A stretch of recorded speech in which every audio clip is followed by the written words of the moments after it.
Y yo recuerdo una vez fuimos, yo con mi hermano mayor, tiene 2 años mayor que yo, y su amigo, nosotros tres, los 3 chiflados. Fuimos jugando, como hacen los chicos. Bueno, tiramos una piedra, una paloma, vemos una lata, en la calle empezamos a patear la lata y jugar con lo que sea, como hacen los chicos.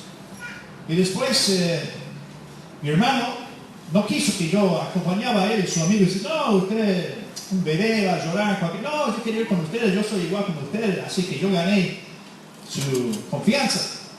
Entonces cada cosa que ellos hicieron yo tenía que hacer también, para probar que yo era hombre, como ellos.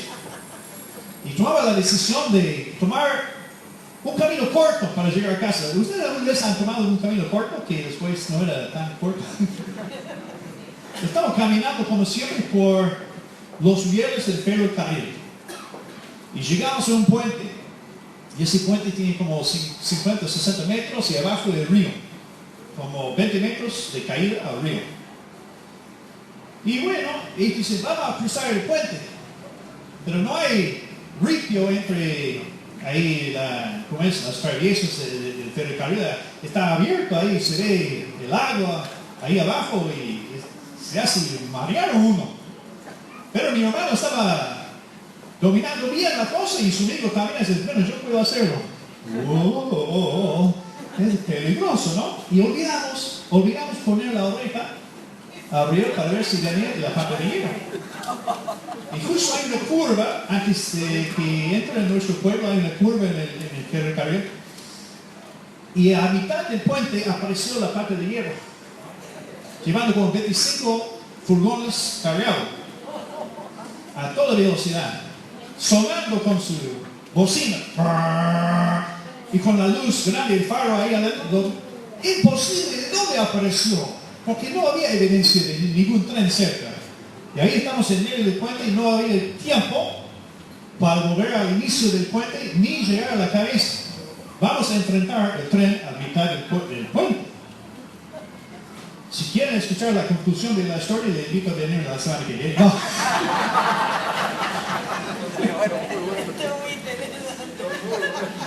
Yo honestamente no sabía qué hacer, yo iba a morir.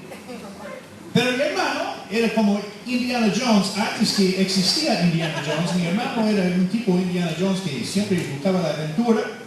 Y dice, vamos a colgar por los brazos acá hasta que pase el tren. Y él se bajó ahí y su amigo también tenía 2 años más que yo. Y yo miraba abajo, ahí está el río. Yo sabía nadar, pero son 20 metros. Y yo vi el tren. Entonces yo me bajé ahí, yo agarré los extremos de las traviesas y pasó el tren, el juguete grande. Tumbaba todo el puente, estaba saltando todo el puente, el viento como un huracán, mi pelo volando.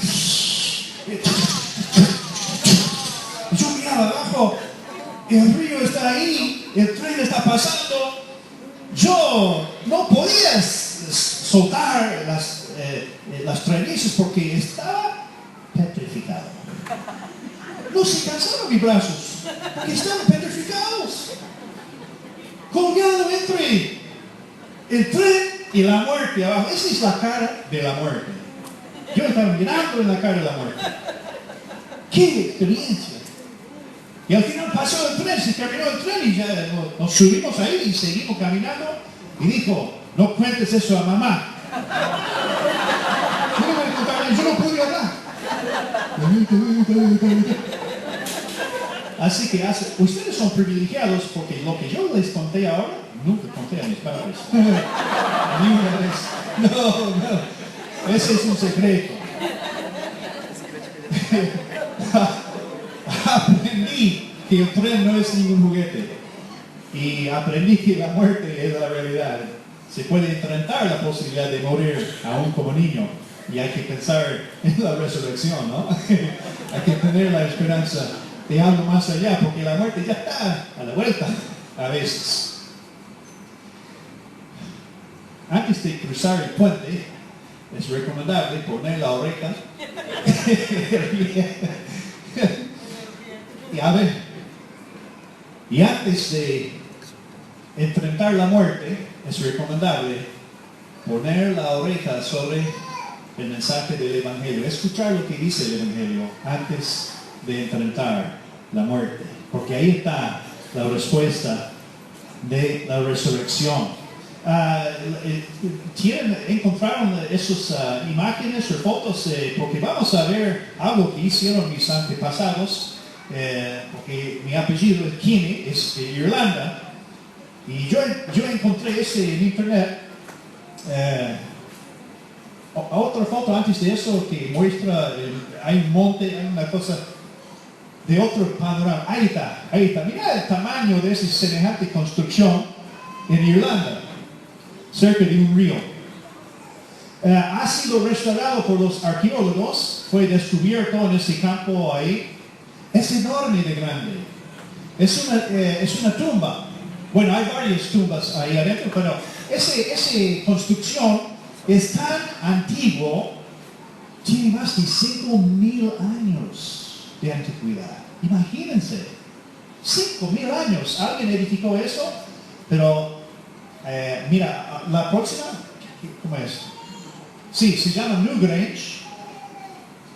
Está ubicado en este lugar y ahora es un lugar donde hay turistas que van visitando porque es muy curioso el lugar. ¿Para qué existe? Mira, y se ve alrededor los campos como son. ¿Y quién hace 5,000 años atrás, quién hizo semejante cosa y por qué? A ver, otro foto. Ahí está la gente acercando a la entrada. Ahora, en la fecha de que recién pasó, acá en Sudamérica empezamos el otoño, pero ahí en Irlanda, en el Parque Norte, entraron en la primavera. Es el solsticio del invierno. Cuando el sol baja a su punto más bajo en su circuito, es el día más largo, tiene menos horas de luz, más horas de oscuridad. Y en esa fecha hay ciertas personas que pueden comprar una entrada, se venden por como quiniceles o lotería. Y es limitado. Ciertas personas nomás pueden entrar en la fecha del solsticio del invierno para ver el espectáculo que ocurre dentro de este monte. ¿Sabe qué pasa? Si quieren escuchar la conclusión de la historia, mira. ¿Hay otro? ¿No hay más? Había uno más. No importa. ¿Qué me importa? Ahí está una apertura, tipo cuadrado ahí, que no encontraron al principio. Los arqueólogos encontraron el monte ahí, encontraron la puerta de entrada y un pasillo adentro bien largo, de muchos metros, que llega al corazón del monte y ahí está la tumba.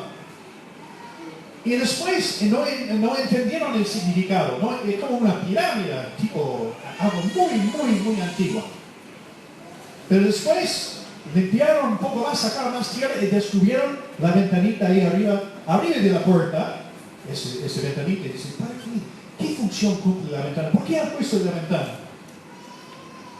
Y uno tenía una teoría, dice que a ver si ellos tenían la esperanza de la vida más allá de la muerte, porque es una tumba.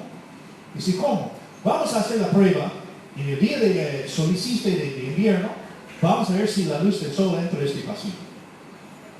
Y algunos años es muy nublado en Irlanda.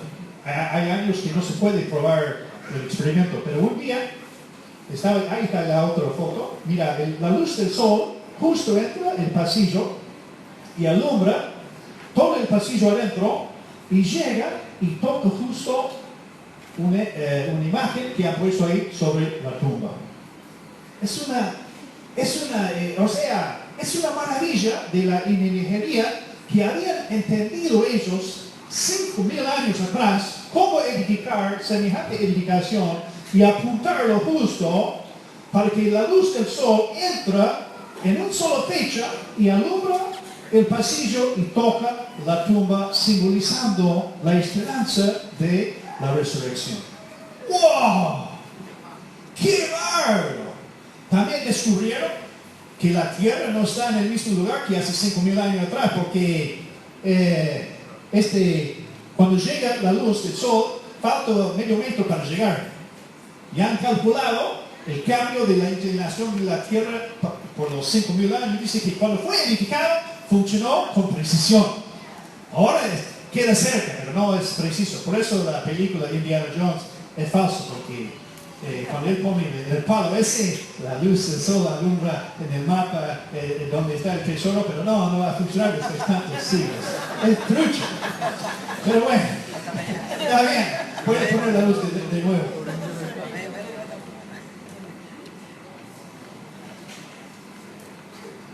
¡Qué tremendo! 5.000 años atrás, antes que naciera Abraham, esa gente, que en algún sentido son mis antepasados, no sé de qué grupo de personas, pero ellos habían observado el cosmos, habían observado la vida, habían concluido que algo hay una esperanza de algo más allá de este vida. Yo estaba en una entrevista el otro día con un obrero, me contó que cuando él tenía 3 años, él recuerda que estaba en el patio de su casa mirando arriba al cielo. Y dijo, yo recuerdo, tío Marco, a los 3 años, pensando así, ¿quién está ahí? Alguien tiene que estar ahí arriba. ¿Quién está habitando ahí en el cielo? Él estaba en pleno búsqueda de Dios a los 3 años. Él estaba razonando que hay algo ahí. Entonces ahora ese de Newgrange es tremendo porque, bueno, en aquel tiempo no tenían tablet, no tenían internet, no tenían tantas distracciones, diversión. La gente estudiaron el cosmos, estudiaron los astros y cómo se mueven las estrellas y ellos sabían cómo construir semejante como tipo pirámide que capta la luz del sol en esta fecha, que anuncia que ya viene otra primavera, ya viene otra resurrección. La muerte no es el final, no se termina la cosa con la muerte de uno, sino hay algo mucho más grande. Y en Mateo 22, hay esa gente de la Biblia que dijeron que no existía la resurrección. Obviamente nunca construyeron este monte en Irlanda, porque ¿para qué hacer todo ese esfuerzo si no hay posibilidad de la resurrección? Y para cómo querían enfrentar con su argumento justo a la persona, Jesucristo, que tenía planeado toda su vida resucitar entre los muertos. Era su misión, era su destino. Y dice, no va a dar resultado, imposible. Usted está siguiendo una misión vana, porque no hay resurrección. En Mateo 22, el versículo 23, los saduceos vinieron a Jesús. Aquel día vinieron a él los saduceos que dicen que no hay resurrección. Y le preguntaron, mira la pregunta que vienen a Jesús, diciendo, Maestro, Moisés dijo, si alguno muriere sin hijos, su hermano se casará con su mujer y levantará descendencia a su hermano. Hubo pues entre nosotros 7 hermanos. El primero se casó y murió, y no teniendo descendencia, dejó su mujer a su hermano. De la misma manera, también el segundo y el tercero, hasta el séptimo. Qué problema, ¿no? Aquí alguien tiene que vigilar a esta mujer. Claro, hombre que se casa con ella, mujeres. No, sí. Y después de que todos murió también la mujer. En la resurrección, pues, ¿de cuál de los 7 será ella mujer, ya que todos la tuvieron? Qué pregunta, ¿no? Ellos sabían de la enseñanza de Moisés, sabían de la escritura, eran inteligentes, pero eran sinceros con su pregunta. Jesús entonces respondiendo le dijo, erráis ignorando las escrituras y el poder de Dios. No eran ignorantes de las escrituras, sabían perfectamente bien el contenido de la Torah, del Antiguo Testamento, de las escrituras de aquel entonces. Ellos eran expertos, sabían el contenido de la Biblia, pero dice que erráis ignorando las escrituras, o sea, No estaban prestando atención al significado de lo que enseña la palabra de Dios. Uno puede tener bastante conocimiento de la palabra, pero falta entender el significado. Y eso es lo que está diciendo Jesús, que no entienden el poder de Dios. ¿Cómo entienden? ¿Qué tiene que ver entender el poder de Dios con la pregunta de ellos? Ellos tenían una interpretación, un sistema de interpretación literalista de la palabra de Dios. Ellos es muy literalista. Parece que Dios, a propósito, incluyó pistas y anticipaciones de la resurrección en forma medio escondida en las Escrituras, en la Biblia. Tenemos que leer las Escrituras en forma figurativa para descubrir el tema glorioso de la resurrección que está por toda la Biblia, si uno está atento. En versículo 29 ya mencionamos que ellos ignoraron el tema de la resurrección que está en el Antiguo Testamento. Hay muchos teólogos hoy día que piensan que la resurrección es algo que se desarrolla más recién en el Nuevo Testamento. Dicen que no aparece en las Escrituras ninguna referencia a la resurrección antes del libro de Daniel. Algunos dicen eso. Yo no estoy de acuerdo. Pero hay muchos que dicen eso. Que no van a encontrar referencias plenas a la resurrección antes del libro de Daniel, sino es una doctrina mucho más recién introducida por Jesucristo. Pero lo interesante es que Jesús mismo, en su respuesta a los saduceos, hizo referencia ¿a qué? A la Pentateuco, a Éxodo capítulo 3.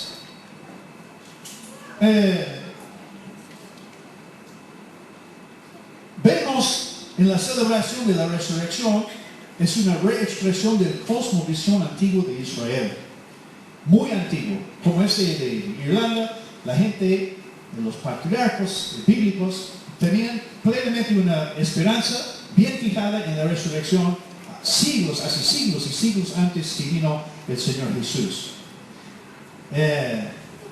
Es una esperanza sembrada en el mismo suelo de las creencias de los patriarcas. Las raíces de la esperanza de una resurrección corporal son profundas y nacen muy temprano en las Escrituras. El tema bíblico de la resurrección muestra que las promesas de Dios no se terminan por la muerte. ¿Sabían eso? Las promesas de Dios no se terminan con su muerte. Y tenemos la tendencia de pensar que, como individuos, que la muerte es todo. O sea, cuando muero, ya mi individualidad se extermina, no pasa más nada. Pero en la Biblia, en la cultura de la Biblia, la gente no tenía la misma perspectiva de la muerte que la terminación de un individuo. Ellos tenían otra idea, que la muerte, la parte más fea de la muerte, era encontrar la terminación del linaje de la familia, de no dejar atrás descendientes. Y ese es el tema de la pregunta de los saduceos. Uno se casó con una mujer con la intención de tener un hijo, no tenía hijo, murió. ¿Qué hacer? No, su hermano tiene que, es obligado a casarse con ella. ¿Por qué? Porque esa es la muerte. Ellos no estaban pensando en la muerte como un evento social, corporativo. La muerte para ellos es no continuar el linaje. Ese es el sentido del argumento de los saduceos y el peso de su argumento, que no hay resurrección o que es inútil dejar descendencia, porque ¿para qué? Si no hay resurrección. Pero el problema, el problema de la muerte era visto así de esa forma más que en la forma que vemos nosotros como individuos. Somos muy individualistas en nuestra perspectiva de la muerte, mientras que la gente en la Biblia no. Para ellos el horror es ver que su familia, la línea de familia se termina, se muere la familia, ¿no? Más que la muerte de una persona. No hay textos explícitos en Génesis, como por ejemplo los de Isaías 26, 19 dice, tus muertos vivirán, sus cadáveres resucitarán, dice Isaías. Bastante claro, ¿no? O en Daniel 12, Versículo 2. Muchos de los que duermen en el polvo de la tierra serán despertados. Ahora es otro pasaje bien clarito, ¿no? Pero debemos entender que esas promesas no aparecen de golpe en medio de un vacío de revelación bíblica. No es que de repente en el libro de Isaías tenemos el primer anuncio que va a haber una resurrección. No, la resurrección es proclamada en Génesis, mucho antes, en toda la Biblia. Tenemos un ejemplo en el libro de Hechos. No sé si pueden poner la escritura de Hechos 24, 14 y 15. Muy antiguo es. 24. Ahí está. Hechos 24, 14 y 15. Pablo está hablando. Pero ese te confieso que según el camino que ellos llaman herejía, así sirvo a Dios de mis padres, creyendo todas las cosas que en la ley y en los profetas están escritos. Según el apóstol Pablo, la resurrección, de lo que él está defendiendo en su defensa, esa resurrección del Evangelio de Jesucristo, está mencionada en la ley, en Torah, antes de los profetas, y en los profetas, lógicamente. En 15 dice, teniendo esperanza en Dios, la cual ellos también abrigan, de que ha de haber resurrección de los muertos, así de justos como de injustos. Ahí está una referencia en el Nuevo Testamento, que la resurrección ya tiene raíces ya bien antiguos en la ley. Jesús, en su respuesta, volviendo a Mateo 22, su respuesta a esos saduceos, hizo referencia a Éxodo 3:6. En su discurso con ellos, la esperanza de la resurrección se ve, por ejemplo, de los patriarcas, quienes tenían dificultades con la procreación. Mira la respuesta de Jesús. En versículo 30, porque en la resurrección ni se casarán, ni se darán en casamiento, sino serán como los ángeles de Dios en el cielo. Pero respecto a la resurrección de los muertos, ¿no habéis leído lo que os fue dicho por Dios cuando dijo, yo soy el Dios de Abraham, el Dios de Isaac y el Dios de Jacob?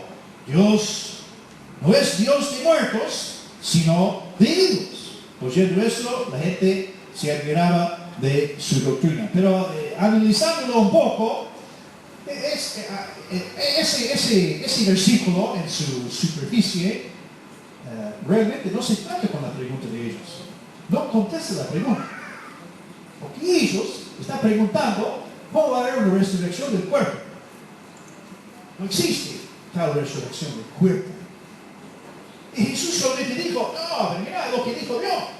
De Abraham, de Isaac, de Jacob, sí. Que ellos se han muerto, pero dice que todavía viven delante de Dios. Sí, viven delante de Dios como espíritus, como fantasmas, como Casper. Ahí está flotando fuera de su cuerpo, en el estado intermedio, espíritus, tocando arpa. Pero eso no se trata con la resurrección de un cuerpo. No satisface la pregunta. ¿Y por qué Jesús citó entonces a Éxodo 3:6 en su respuesta? Era ya un razonamiento más profundo. Y es este, que usaron precisamente los saduceos. El problema mayor de ese asunto de morir es dejar descendientes. Ahí está la clave. La mujer se casaba con uno y otro, tratando de dejar un hijo para que la continuación del linaje de la familia puede continuar así. Y si no, ahí es la muerte. Ya, todo no hay más esperanza. Y Jesús dijo, pero Abraham después tenía un hijo, se llamaba Isaac. Isaac también tenía un hijo, se llama Jacob. ¿Qué quiere decir eso? Recuerde la historia de Abraham. Tenía un poco de dificultad tener hijo, ¿no? ¿Cuántos años esperaba tener el hijo de promesa? Porque Sara era estéril. Su vientre estaba muerto. Sin embargo, Dios, que había hecho la promesa que va a haber una continuación del linaje de Mesías, Dios hizo un milagro y ella quedó embarazada. Dios conquistó el temor de la terminación del linaje, del árbol de la familia, por crear un milagro, extraer vida de la muerte.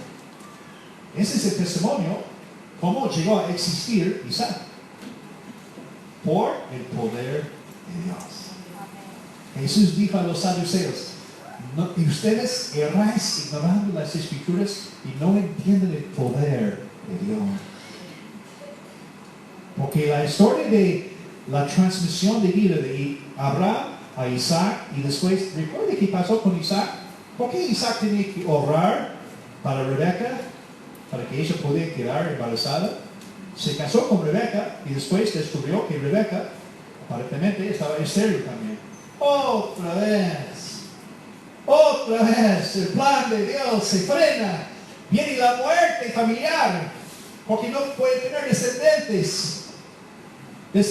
Y después oró Isaac y Dios honró su oración y abrió el vientre de Rebeca y ahí tenemos a Jacob y Saúl. La historia de Dios se seguía por milagros, por intervenciones sagradas, por el poder de Dios plenamente. Entonces Jesús citó a Éxodo 3:6 no para decir que no importa, uno muere y quede flotando con vida ahí como Casper, el fantasma. No, dice que Dios, el mismo Dios que puede producir la vida de la muerte, también puede traer la resurrección de un cuerpo, ¿o no? Amén. Como en la visión en Ezequiel, ¿esos huesos pueden vivir? Tú sabes, ¿no? Claro que sí. Porque ese es el poder de Dios. Hay 3 lecciones para nosotros de parte de Pablo y Jesús en Hechos 24 y Mateo 22. La esperanza de la resurrección, hermanos, ya está en plena existencia en el Torah, en el Pentateuco, en Génesis. Se puede poner su oreja ahí en Génesis y va a escuchar la proclamación de la resurrección. La lógica de Jesús en el texto de Éxodo 3:6 sugiere que la esperanza de la resurrección puede ser presente aún si las expresiones explícitas son ausentes. Los saduceos no era necesario para Jesús mostrar a los saduceos que mira, acá está Isaac, Abraham, Isaac y Jacob, yo lo he resucitado sus cuerpos, aquí está, mira la resurrección. Dice que no. El testimonio de ellos, de que no tenían la posibilidad de dejar atrás descendientes como esa situación en su cuento, esa mujer con 7 maridos, el problema que no podían dejar. Bueno, Dios ha estado en la misma situación y mira qué ha hecho. ¿Cómo no hay resurrección? Si esa no es una resurrección figurativa, simbólica del poder de Dios. Y hay muchas semillas de la esperanza en Génesis. Por ejemplo, capítulo 1 de Génesis. ¿Han leído el libro de Génesis una vez? Bueno, Pastor Boris, ahora estoy en el libro de Josué. Yo empecé en enero, ya estoy ahora en Josué, diciembre. Ahora, hay que leer todo. Pero en Génesis capítulo 1 es la creación. Dios se presenta como autor de la vida. ¡Qué grande Dios! ¡Da vida! ¡Qué tremendo! La esencia de la humanidad resta en seres encarnados, no creados como espíritus primero, sino el cuerpo fue creado primero. Y después sopló Dios y Adán llegó a ser un ser viviente con espíritu. El autor de la vida. Capítulo 2 y 3, el árbol de la vida representa la inmortalidad física. Ahí está, pistas de la resurrección. Había un árbol que dice que quedaba situado ahí en el puerto de Edén y a tener acceso a este árbol, el hombre podía vivir perpetuamente, vida eterna. En capítulo 3 tenemos la derrota del serpiente y la implicación es que la maldición será quitada y la obra de la muerte será invertida. La promesa de la resurrección está justamente en los primeros capítulos. Capítulo 4, la semilla de la promesa de capítulo 3:15 murió con la muerte de Abel y el exilio de Caín. Cuando nació Set para reemplazar a Abel, el linaje de la promesa fue resucitado y la promesa volvió a vivir otra vez. La existencia de Set simboliza la resurrección, porque la esperanza que tenía la humanidad quedó hecho pedazos. Y solamente podía continuar por la vida de Set, un símbolo de la esperanza. En capítulo 5 encontramos Enoc. Muestra que Dios puede cerrar la boca de la muerte cuando Él quiere. Enoc caminaba con Dios, está bien, es lindo caminar con Dios. Todos nosotros debemos caminar con Dios en nuestra vida espiritual. Es lindo caminar con Dios, pero no por el puente del ferrocarril. No tome el camino corto. Camine donde Dios dice que es más seguro, ¿no? Pero hay que caminar con Dios. Enoc caminaba con Dios, Macanudo, me alegro que él caminaba. Después no estaba más. Dios lo tomó y él no pasó la muerte. ¿Cómo no pasó? Si Dios quiere cerrar la boca de la muerte, Él no puede cerrar la boca de la muerte. Puede cerrar la boca de un león, puede cerrar la boca de la tumba, puede cerrar cualquier boca. Porque es Dios, hace lo que quiere. Así que hay mucha evidencia de la resurrección en Génesis. Después la esperanza de Lamec para su hijo Noé, la implicación de la cesación de la maldición sobre la tierra, incluye la esperanza de frenar la muerte y volver a la inmortalidad. Así que hay muchos estudios, muchas pistas ahí en las escrituras. Por eso Jesús dijo, ustedes erais ignorando las escrituras, la palabra, y no entienden el poder de Dios. En otras palabras, el mismo poder de Dios que hizo levantar a Jesús de los muertos es exactamente el mismo poder que obra en la historia de Israel.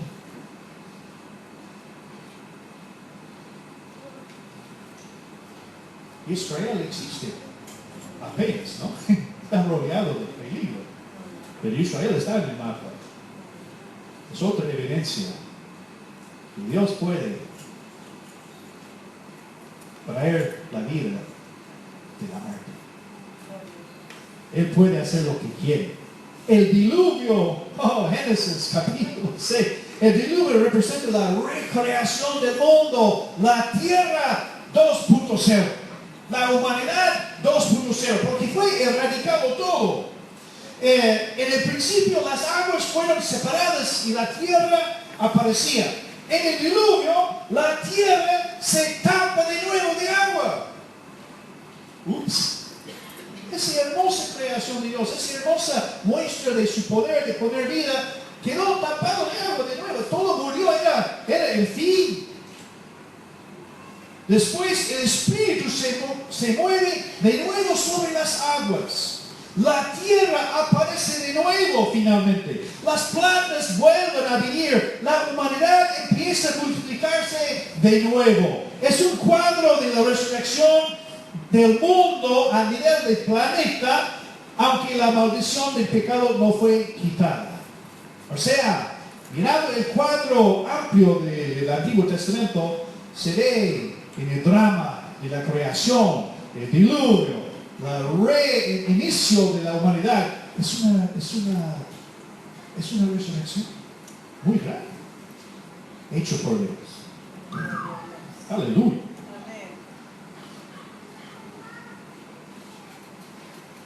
La vida, en capítulo 21 de Génesis, la vida fue concebida a un vientre estéril. En Proverbios 30, 15 a 16 dice, hay 4 cosas que representan la muerte. El Seol, la matriz estéril, la tierra que no se sacia de aguas, Y el fuego que jamás dice basta. En capítulo 22 de Génesis, la confianza de Abraham que Dios iba a preservar la semilla de la promesa, dice en Hebreos, hablando de ese sacrificio de su hijo Isaac en el altar, en un sentido figurado. Abraham había dicho que iba a volver del monte junto con su hijo Isaac. Eso dijo a sus siervos, por fe. Así que hay muchos dibujos, ejemplos de la resurrección, mucho antes del libro de Daniel, por favor. Esos teólogos no saben nada. Puede ser descendiente de los saduceos,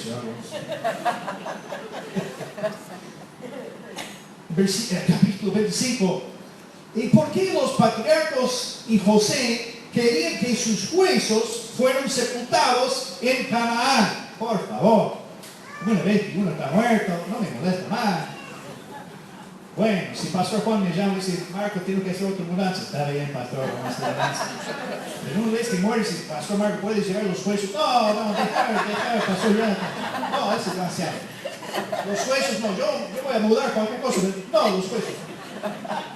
¿Para qué? Llevo mis huesos a cambiar. ¿Qué? Atón. ¿Por qué quieren eso?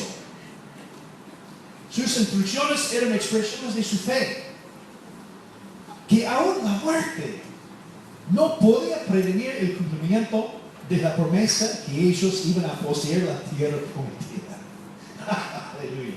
Dios me prometió la tierra prometida. Me van a sepultar en Egipto, pero Egipto no es la tierra prometida. Insisto que me lleven mis huesos a la tierra prometida, porque la promesa de Dios no se rompe por la muerte. La promesa de Dios no se termina con la muerte.